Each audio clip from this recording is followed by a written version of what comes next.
Obrigado, meu irmão. Pode se assentar. Vamos para Marcos, capítulo 15. Encontros com Jesus. Marcos, capítulo 15, verso 21. O encontro de Jesus com Simão o Cirineu. Marcos, capítulo 15. Vamos ler nessa manhã apenas o versículo 21. Se você notar alguém sem Bíblia próximo a você, por gentileza, partilhe da Escritura Sagrada com essa pessoa.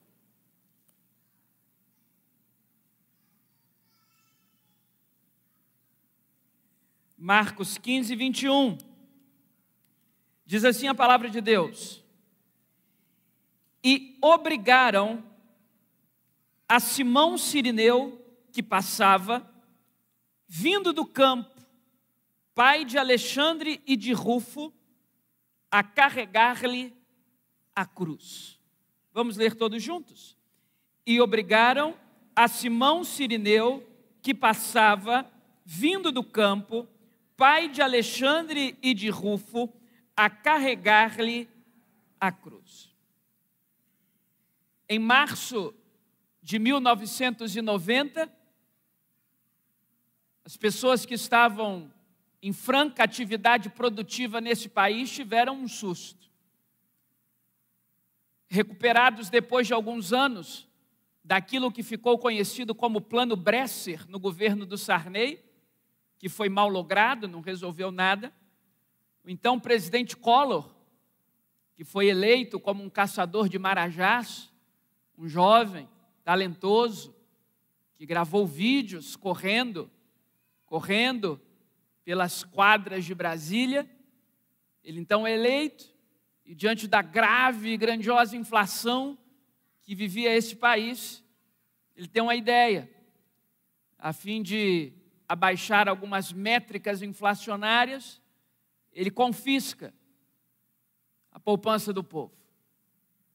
De um dia para a noite, você que estava lá e se lembra, aquela fortuna que você tinha guardada, ela não estava mais disponível para saque. Ela estava confiscada. Muitas pessoas se desesperaram. Essa crise política acabou fazendo com que o então presidente fosse deposto, não por isso, mas por um pretexto na grave crise econômica, social, de opinião pública, e o povo teve os seus bens ou o seu dinheiro confiscado. A expressão que aparece nesse texto, obrigaram a Simão Cirineu, é uma expressão que, no sentido claro da palavra, é um homem que foi confiscado de si mesmo. Confiscado de si mesmo. Um homem que não teve a opção de dizer não. Um homem que, por força do império que dominava tanto a sua região Cirene, norte da África, quanto o local onde ele estava, vendo a Via Crucis de Jesus, Israel, a Palestina, por força desse império, as pessoas poderiam ser confiscadas delas mesmas. Não por ironia do destino, 35 anos, exatos 35 anos após o fatídico março de 1980, o então ex-presidente conheceu o interior de uma cela, segundo nós tivemos notícia através dos jornais, e muito provavelmente, não li o jornal hoje, já deve estar solto. Mas o que acontecia nesse tempo, sob o jugo do Império Romano, é que todas as pessoas que, durante o expansionismo romano, eram geradas por Roma, eram atribuídas ao Império de Roma, elas eram confiscadas de si mesmas. Essa expressão obrigaram, repare, e obrigaram, essa expressão obrigaram, aparece apenas no texto de Simão Cirineu, em uma expressão de Jesus no Sermão do Monte, em Mateus 5,41, quando diz: se alguém te obrigar a caminhar 1 milha, ande não apenas 1, mas 2, a mesma ideia de confisco de si mesmo. Por quê? Porque qualquer soldado romano poderia, ao passar pelas províncias, obrigar qualquer pessoa a caminhar uma milha, carregando uma carga pesada. Então vinha um oficial romano, e o oficial romano via, por exemplo, um judeu da colônia de Israel e dizia: olha, essa carga agora você vai carregar por uma milha. Eu estou confiscando você de você mesmo. Estou te obrigando. É um confisco de si, é um confisco humano, de habilidade humana, não de dinheiro, de músculo, de capacidade de andar, de carregar peso. E Jesus, não à toa, sabendo disso, diz que nós, do Evangelho, nós não vamos caminhar apenas uma, mas nós vamos caminhar até a segunda, dizendo que a nossa perspectiva de vida não é somente essa terra dos viventes, onde nós perdemos dinheiro, perdemos amigo, perdemos pais, perdemos as coisas, mas nós estamos olhando para a eternidade, louvado seja Deus. Então Simão Cireneu é esse homem que foi confiscado de si mesmo. Ele morava na região de Cirene, norte da África, nas costas do mar Mediterrâneo. Ali havia uma grande sociedade de judeus, e ele percorre 1.600 quilômetros até Jerusalém, porque nós estávamos na época da Páscoa. E como mandava o protocolo, como todas as pessoas daquela fé e daquela cultura, que por ocasião da festa da Páscoa, ocasião do martírio de Jesus, mas para os judeus, a ocasião pascal, aquele homem, ele se prepara para uma viagem de 1.600 quilômetros. Ele está cansado, ele está exaurido. Os meios de locomoção eram absolutamente restritos. E aquele homem, quando vai se aproximando de Jerusalém, é a festa da Páscoa, e ele faz aquilo que o protocolo mandava. O que o protocolo mandava? Que por ocasião da festa da Páscoa, você ia vestir uma roupa de linho branco. E você ia até o templo para assistir o sacerdote fazer o sacrifício de um cordeiro, para imolar um cordeiro. E depois que o sacerdote fizesse o sacrifício do cordeiro, que o sangue fosse derramado sobre o altar, ali está o templo, o sacerdote pegava uma folha de sopo, uma planta, uma folha, e pegaria essa folha de sopo e passaria no sangue daquele cordeiro. Era isso que acontecia na festa pascual, lembrando do sangue, lembrando da libertação do Egito, e o sacerdote ia aspergir esse sopo com o sangue do cordeiro sobre as vestes brancas de toda a população que ali tinha acesso e que foi celebrar a Páscoa.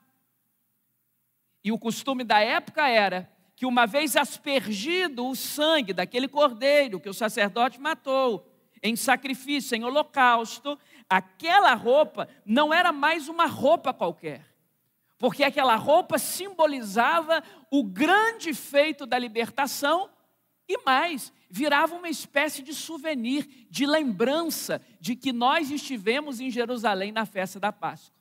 Para voltar para Cirene, então, ou para voltar para qualquer lugar depois da festa da Páscoa, aquele adorador, aquele judeu, ele tiraria aquela veste branca que foi aspergida do sangue do cordeiro pelo hisopo das mãos do sacerdote, colocaria numa sacola, numa bolsa, vestiria outra túnica, voltaria para sua casa, e quando ele chegasse em casa, todo mundo poderia testemunhar que ele esteve na festa da Páscoa, porque a sua roupa de linho branco estava com gotas de sangue do cordeiro que foi imolado pelo sacerdote na festa da Páscoa. Você que conhece bem os Salmos, você deve se lembrar do que disse o salmista no Salmo 51:7. Tome nota disso.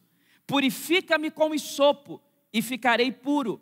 Lava-me e ficarei mais branco do que a neve. O que é esse sopo do Salmo 51:7? Nós só poderemos entender o Salmo 51:7 se entendermos esse rito sacrificial dos judeus, esse rito sacrificial pascual. Era a planta grande que pegava o sangue que escorria do sacrifício e aspergia sobre as túnicas brancas das pessoas que iam para Jerusalém na festa da Páscoa. Purifica-me com o hisopo, derrama sangue, derrama cobertura sobre mim, eu vou ficar puro, lava-me e eu ficarei mais branco do que a neve, Salmo 51, 7. Então Simão Cirineu estava no norte da África, judeu, e ele diz, com antecedência, na Páscoa desse ano eu vou para Jerusalém. Na Páscoa desse ano eu vou comprar minha roupa nova de linho branco. Na Páscoa desse ano eu vou ao templo. Na Páscoa desse ano eu verei o sacerdote imolar o cordeiro. Na Páscoa desse ano eu verei o sangue escorrer do cordeiro. Na Páscoa desse ano eu verei o sacerdote pegar a folha de sopo e aspergir. Na Páscoa desse ano a minha túnica branca vai ficar aspergida de sangue. Na Páscoa desse ano eu vou trocar a minha roupa, vou colocar a minha túnica branca numa sacola, vou voltar aqui para a África, para o norte da África, para Cirene, vou mostrar para a minha família que eu fui lá e foi uma grande ida de fé, um grande passeio de fé, foi uma benção. O que esse homem não contava é que ele seria confiscado de si mesmo. Quando ele chega nessa Páscoa específica, no ano 33 da era cristã, ele percebe um barulho diferente em Jerusalém. Jerusalém sempre está animada na festa da Páscoa. Aliás, esse é o ápice de todas as festas, mais do que a festa do tabernáculo, por exemplo. Então, Jerusalém está super animada, mas tem um som diferente em Jerusalém, tem um foco diferente em Jerusalém, tem uma luz diferente em Jerusalém. Porque naquilo que nós chamamos de via dolorosa, entre os muros da velha cidade, está um homem carregando uma cruz. Esse homem está cansado, moído, exaurido, fraquejando. Esse homem, comentam-se em bastidores, não fez absolutamente nada para merecer o pior tipo de condenação romana, porque a condenação de cruz dos romanos, ela surge entre 264 e 146 a.C., nas guerras púnicas. Os romanos criaram essa ideia de crucificação para os piores bandidos, para a gente depravada, ruim, mal.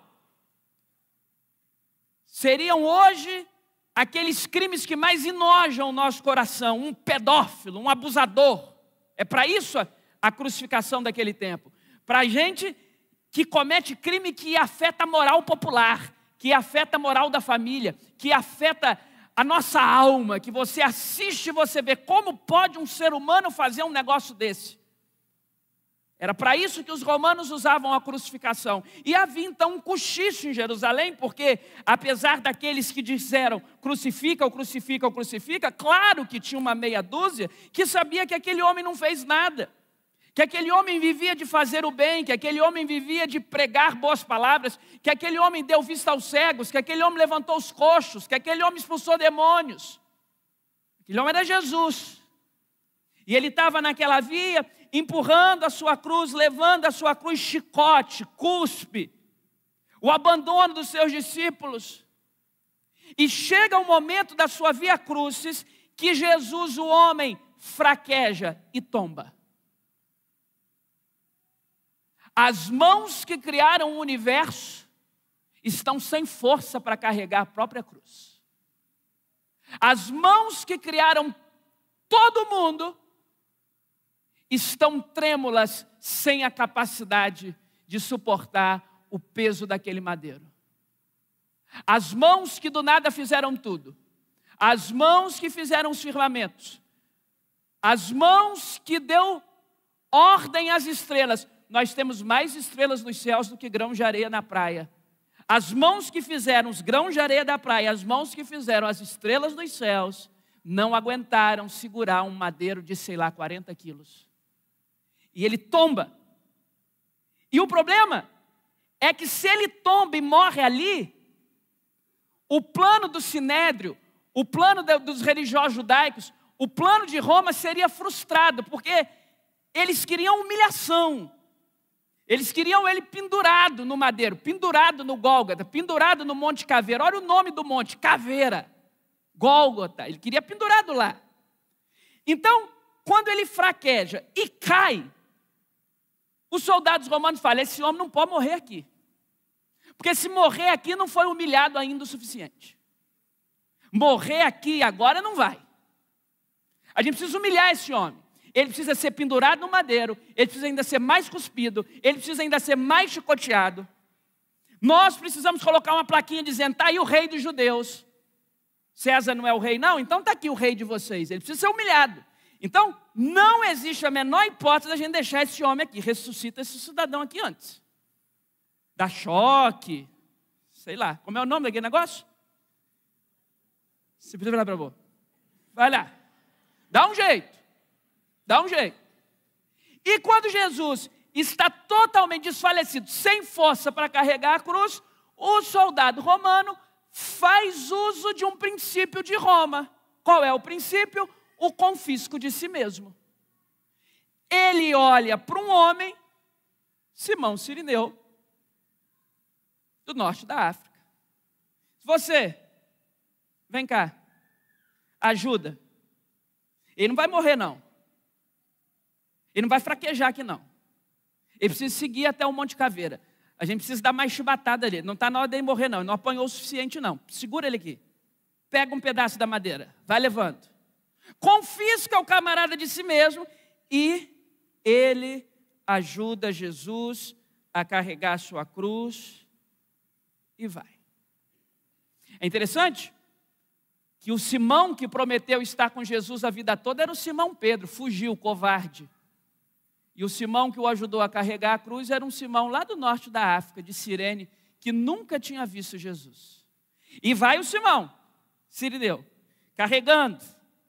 Está uma lambança aquilo ali, sangue escorrendo, dor, gemido. E ele vai carregando, vai carregando, vai carregando.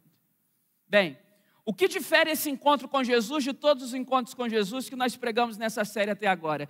É que aqui, Simão Cirineu não está encontrando um Jesus fortalecido e milagroso. Ele está encontrando um Cristo fraco. Se escandaliza, não. Ou não é um ato de fraqueza física? Não estamos falando de fraqueza moral, não estamos falando de fraqueza espiritual, não estamos falando de fraqueza de dignidade, estamos falando de fraqueza física. Ou não é um ato de fraqueza extrema física, Jesus tombar com a própria cruz sem conseguir carregá-la. Ele teve um encontro com um Cristo padecido. Ele teve um encontro com um Cristo envergonhado, cuspido, chicoteado. Ele teve um encontro não com um Cristo que andou sobre as águas, que multiplicou pães e peixes. Ele teve um encontro não com o momento das apoteoses ministeriais de Jesus. Esse homem teve um encontro com o Cristo sangrando, com o Cristo retalhado, com o Cristo tão exaurido nas suas forças, que a cruz cede. E o que nós aprendemos com esse homem? Primeiro, obrigaram o Simão Cirineu, que passava, vindo do campo, pai de Alexandre e de Rufo, a carregar-lhe a cruz. A primeira coisa que esse encontro com Jesus nos ensina é que nós, passados 2 milênios, se quisermos viver dignamente ao lado do Evangelho, precisamos entender que nós também fomos confiscados de nós mesmos. Que nós não vivemos mais para nós mesmos. Que o estilo de vida do Evangelho é a morte do eu, é a morte do ego, para que Cristo viva em nós. Nós fomos confiscados, a nossa vontade foi confiscada. Quando o Espírito Santo nos habita, precisa existir um confisco do nosso orgulho, um confisco da nossa lascívia, um confisco da nossa vaidade, um confisco da nossa vontade de ser importante, de ter poder, de aparecer. Quando o Espírito Santo nos habita, quando nós temos um encontro com Jesus, precisa ser confiscados os nossos vícios, precisam ser confiscadas as nossas pretensões, precisa ser confiscada a nossa arrogância. Nós fomos confiscados de nós mesmos quando temos um encontro com Jesus. Jesus nos encontra e Ele tira de nós Vivo não mais eu, mas Cristo vive em mim. E a vida que agora eu vivo na carne, eu vivo pela fé no Filho de Deus, que morreu e se entregou por mim. Eu fui confiscado de mim mesmo. Eu não me pertenço. Você pode ser muito vitorioso onde você estiver. Você pode ganhar muito dinheiro. Você pode construir um império. Você pode ter a melhor reputação. Você pode ser uma boa pessoa. Você pode ser um filantropo. Você pode ser um bom avaliador da vida, das circunstâncias, das causas, das pessoas. Se você não entender que para seguir o caminho do discipulado cristão, você precisa assinar um termo: eu não me pertenço mais. Eu não sou mais dono de mim. Eu fui confiscado de mim mesmo. O Espírito entrou e subtraiu o meu ego e plantou em mim a essência de Cristo, louvado seja Deus. Essa é a primeira coisa que precisa acontecer com o encontro com Jesus. Você acha que aquele homem queria? Ele não sabia que era Jesus, ele estava vendo um criminoso. A conclusão que ele chega ao ver um criminoso com a cruz isso é uma laia terrível de gente. Não tinha rede social, não tinha pôster, não tinha YouTube. Como é que lá 1.300 quilômetros, quase 1.600 quilômetros em Cirene, o Simão ia saber quem era Jesus, quem era o filho de José, quem era o filho de Maria, quem era o homem nascido em Belém, criado em Nazaré? Não, ele não sabia. Quando ele vê um homem na cruz, ele é um bandido. Ele vai sem querer ir. Mas essa é a nossa vida. A gente não faz só o que quer. Quem faz só o que quer é menino. A gente faz o que Deus manda. A gente tem um choque de integridade de novo nascimento. Ah, mas eu não sinto nada, eu quero acabar com essa família. Não, se você encontrou o Cristo, você não faz mais o que quer, você faz o que Ele manda. Você faz o que Ele manda, você não faz mais o que quer. Você foi confiscado de si mesmo. É um confisco. Você acha que esse homem queria? Ele estava com a sua roupa branquinha para ir para o templo. Você acha que ele queria sujar com o sangue de alguém que na sua mente era um bandido? Claro que não. Mas o caminho do discipulado cristão não é fazer o que quer, é fazer o que Deus manda. Se for fazer o que você quer, é melhor não ser de Jesus, porque parece que tem hora que a gente só perde. Você podia fazer um monte de coisa, agora você não pode fazer mais, que se os irmãos da igreja verem, vão falar mal de você. O seu salário era todo seu. Agora você tem que rapar lá 10%, não é seu mais. É só perder. Você podia frequentar onde você quisesse, ninguém tinha nada a ver com a sua vida. Agora você não pode ir em qualquer lugar mais. Agora você não ingere qualquer coisa a mais. Agora você não fala qualquer coisa a mais. Antes era tudo seu, tudo a seu serviço. Agora não, agora você tem que ser generoso. Agora uma parte você não pode nem tocar, e a outra você tem que ajudar os outros. É só perder, gente.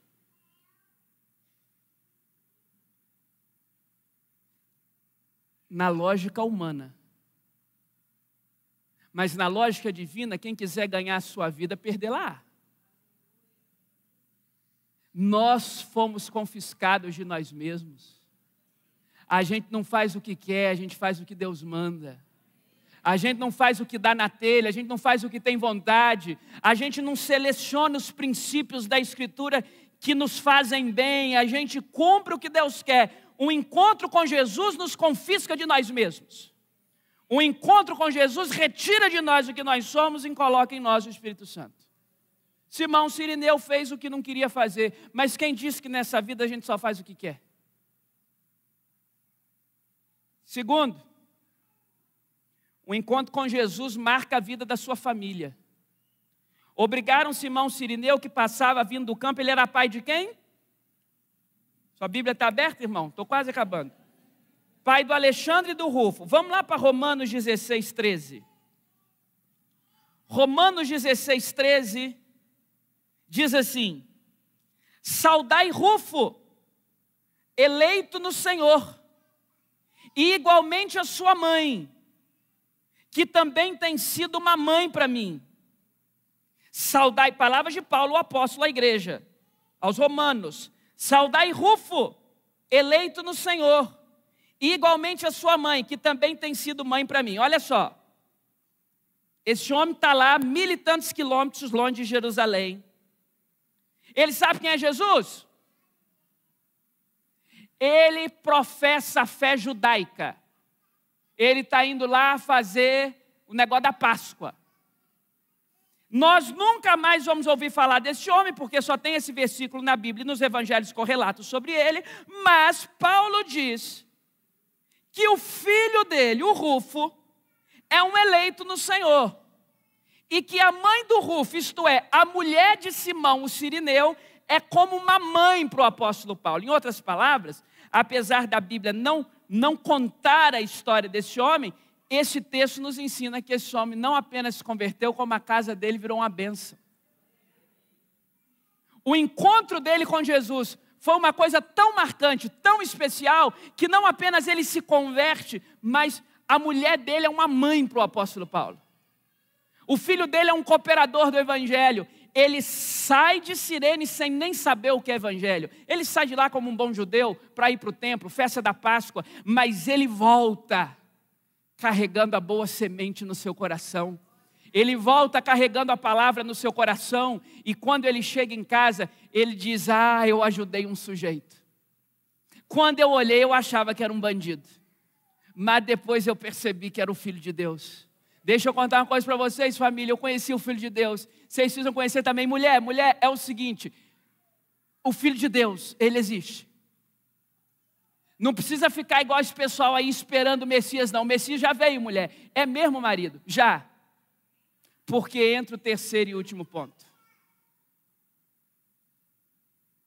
O encontro com Jesus nos tira do ritual e nos leva para a vida. Essa é a parte mais emocionante do texto.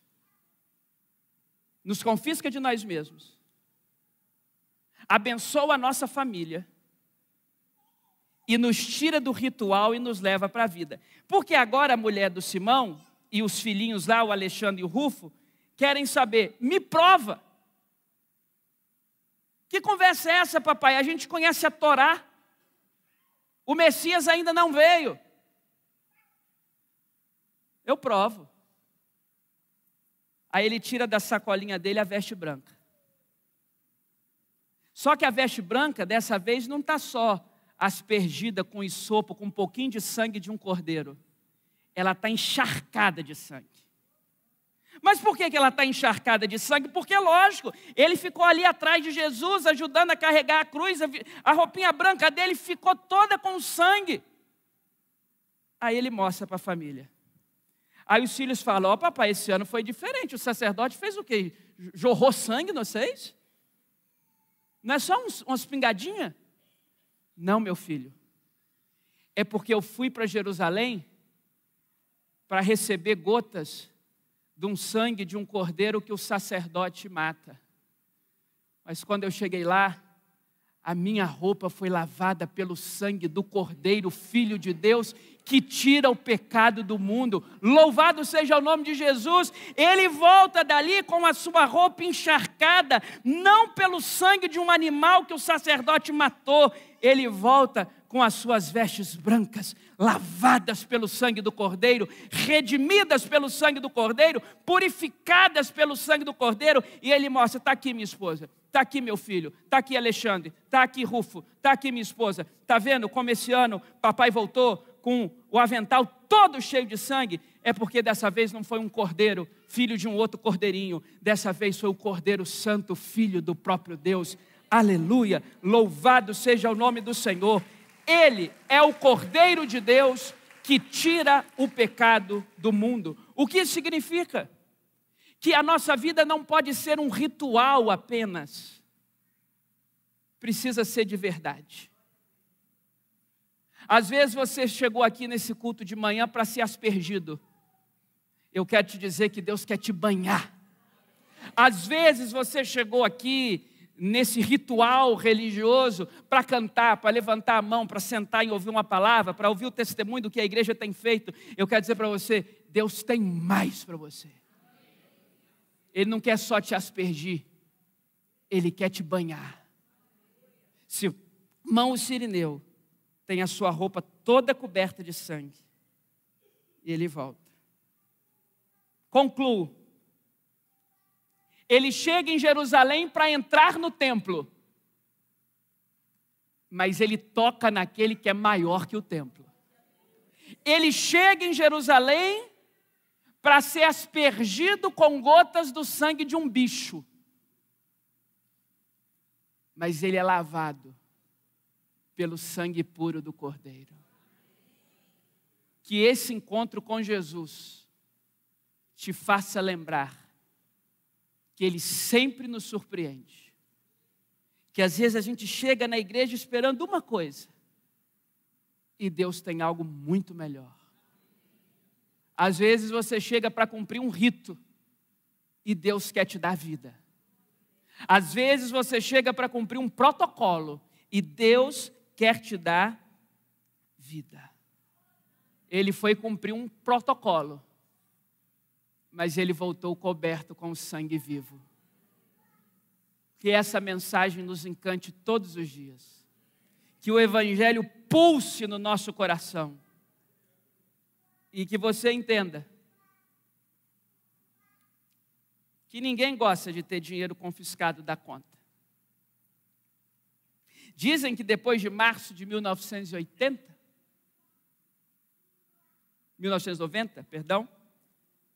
muitas pessoas ficaram um tempo guardando dinheiro em casa, com medo de ter outro confisco. 35 anos depois, pegam o cara, e todo mundo tem uma certa insegurança quando se trata de dinheiro. Esquece de dinheiro hoje.